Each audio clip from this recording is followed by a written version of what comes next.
This is the Havalon Piranta. I've been using it now for a better part of a week as a general utility outdoor knife, and it's been working surprisingly well. A couple of quick points to get out of the way. The replaceable blades are very easy to take off. They work on a simple locking system. It's pressure down by the bottom and then the blades pull off. They come off so easy that you'd be inclined to think that they would pop off in use, but so far I haven't seen that happen, and I think the amount of twisting and torquing that it would take, again, to put that pressure on to allow them to pop off would more than likely damage the blade. In regards to sharpening, there's basically three ways to do it. One is to actually use the actual blade holder itself, which is on both sides, as kind of a guide, and actually put that right on the stone flat, which will actually maintain a consistent angle along the blade. That's kind of cute. You will of course end up grinding these down, so a little bit of tape on them will prevent that. The other way is to just essentially sharpen the leading edge as you would a normal knife, because this edge back here, where it's in front of the actual stone holder, for general utility type work doesn't get a lot of use, because of course this part will smack into something if you try to cut down in this area. So I've normally been using this for scraping and very shallow cutting. So again, just sharpen this up normally. What I usually do is pop the blade off, hold it up here because I've distressed the edge of course before I go sharpen it, sharpen this part down here on a stone, just holding it by this up by the top, and then when the bottom is nice and sharp, pop it back on and then just sharpen the leading edge. And I've sharpened this blade a few times in the past week because I've been using it to cut up essentially anything I've come across, just to see if there's anything I can and can't do. And what I've found, that as long as you keep in mind that this is a disposable scalpel blade, essentially, you won't have any problems.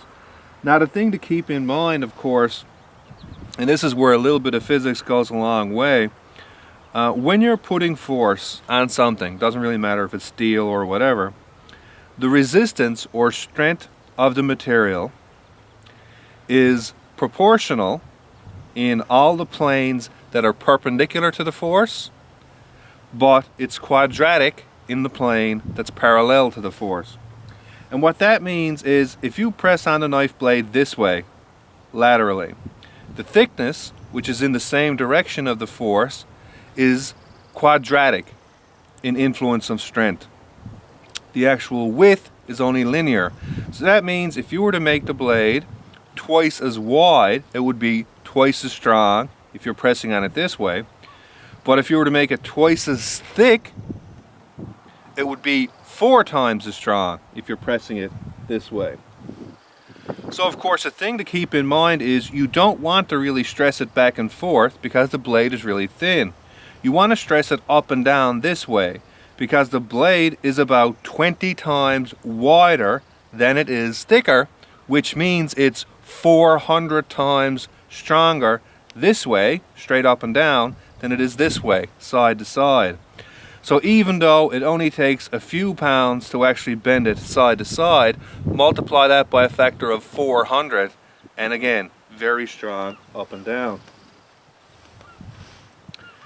So just as a few examples of some materials that are trivially cut, again, this blade has been resharpened. It's an 800 grit stone.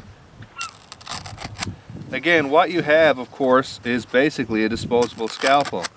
So it's not like it's going to have any problems with precise cutting. That's of course what scalpels are made to do. So it simply shreds light foam.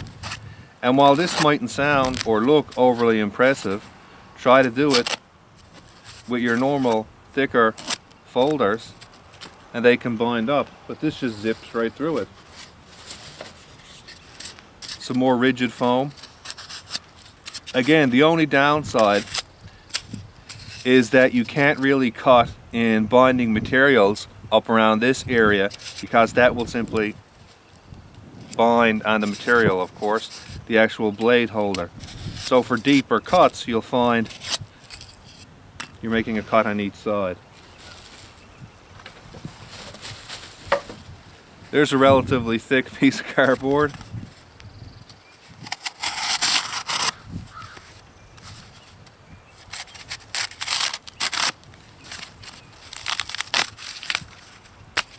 Absolutely trivial.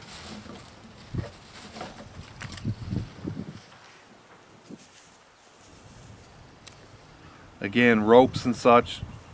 You have basically a disposable scalpel blade, so it's not overly concerned with rope.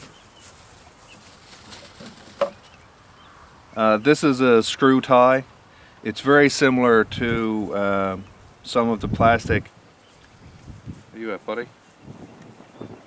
Zip ties that people use, but it's much thicker. And again, what you want to be careful about here is that you don't stress the blade laterally, twist it. So I'm just doing cuts on both sides. But again, no problem.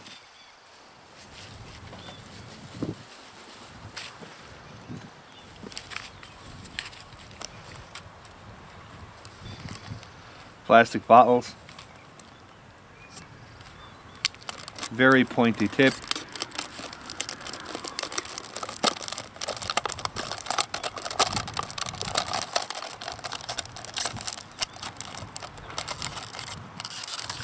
And again, what I'm doing is trying to focus the force away from bending the blade.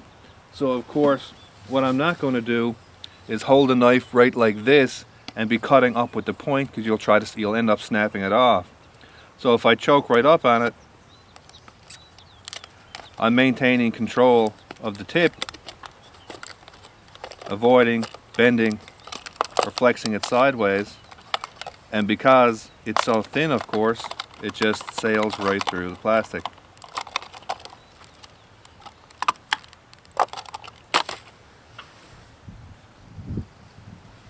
In regards to the edge retention, I've done one run on cardboard with this blade. I'll do a number of other runs and average them.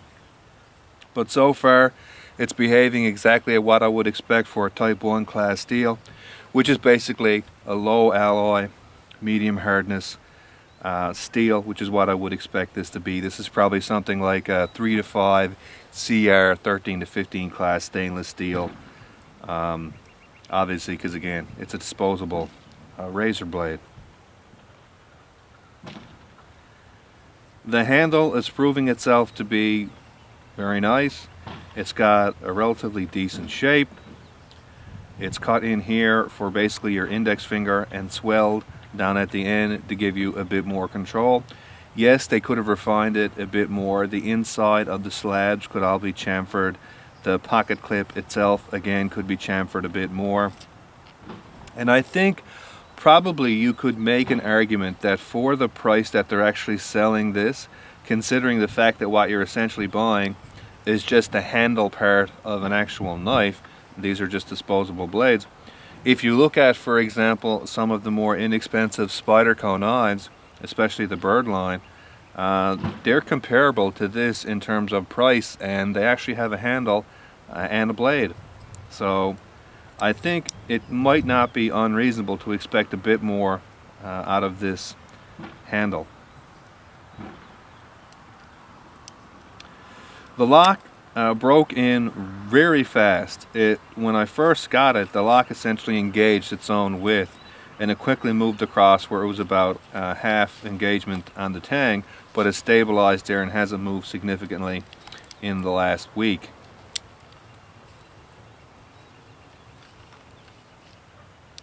I've done quite a bit of woodwork with it outside. Again, it's a very thin scalpel blade, so it has no problem making fine shavings of wood. It has no problem putting points on wood. It has no problem carving notches in wood or doing anything like that. Again, very thin blade, very acute edge, and they come extremely sharp. In terms of the initial sharpness, one of the blades that I tested, the first one obviously because I'm still on it, was the third highest as boxed sharpness I've ever seen in regards to straight push cutting, and it had the highest combination of both push cutting ability and slicing aggression that I've seen on an as boxed knife. And that's one of the issues that people get confused. They think once you get a knife to where it push cuts very well, you have to throw away all the slicing aggression, and that's completely untrue. Even though, like I said, a lot of people who've been around quite some time still hold that to be true. And there's a video by BurkeCutlery where he attempts to demonstrate that, where he takes a knife that he says has a very high polish on it, and he attempts to slice a tomato, and it just skids across the surface of the tomato. And he uses this to argue that rougher finishes should be used in the kitchen on certain types of work. That argument is valid, but the evidence isn't. If you have a knife and you've polished it and it starts skidding across a tomato, well, then you're polishing it incorrectly. And most likely what you've done is overstropped the edge or over buffed it, and you've completely rounded it off, like I showed on the Richmond Artifacts, which was done there.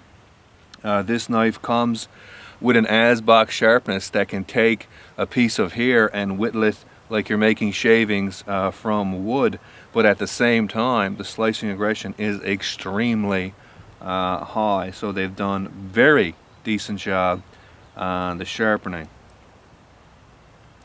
One of the things that I've done that I was curious if I could do it was, I have a number of pieces of land that I maintain, and one of the things that you have to do was prune undergrowth away from your primary growth, which mainly around here tends to be alders as the undergrowth, and you're pruning it away from spruce, pine, or fir trees.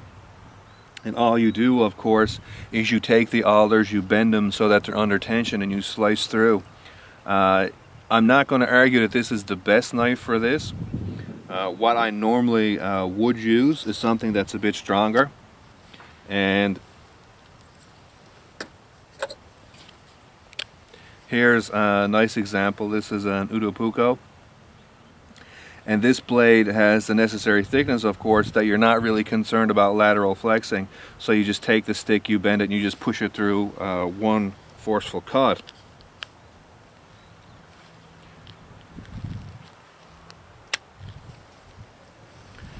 With Havalon, again, basically a disposable scalpel, so you're having to focus much more on keeping the lateral stresses off the blade.